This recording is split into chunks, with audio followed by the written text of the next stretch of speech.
Figures released today have given a fresh picture of the number of mums in work. Across the country, just over 35% of mums under 25 have a job. That rises to just over 60% for women aged between 25 and 34. But the rate for women of the same age who don't have children is considerably higher.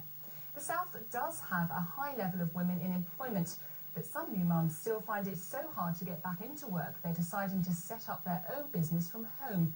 Katie Austin reports. The biggest gift Eliza's wedding decor business gives her is flexibility. She used to be a teacher, but when her second child came along, she found it impossible to return to that job.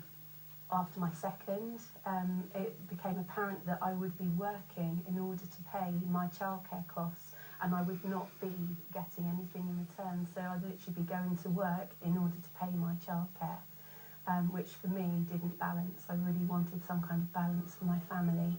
The picture for female employment in general has improved over recent decades. They dominate the service sector, but women without children are still much more likely to have jobs than mothers. If you look at women with children, it's quite important in terms of the age of the child and if a woman is in work. So where the child, say, of preschool age, a lower percentage of women in work. As the child gets older, a higher percentage of women do actually in work.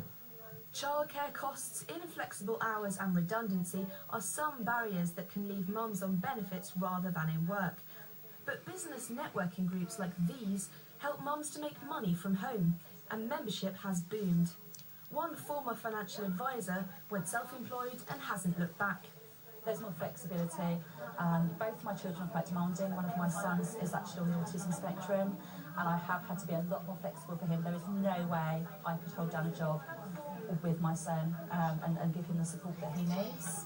Sometimes I know with some of our ladies we've got people who have health issues, and certainly for the younger babies and things like that, people, once they've done maternity, it's about returning to work, and then they find that they perhaps either want to stay with their families or it may be to do with the childcare. There's a whole host of reasons.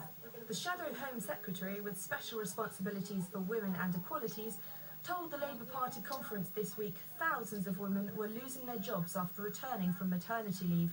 She thinks there's a lot more to be done to make the workplace work for mums. They need support for the family, but also to know that there's affordable childcare available if they want to go back to work. Too often there isn't, and that's why we want to increase the free childcare available.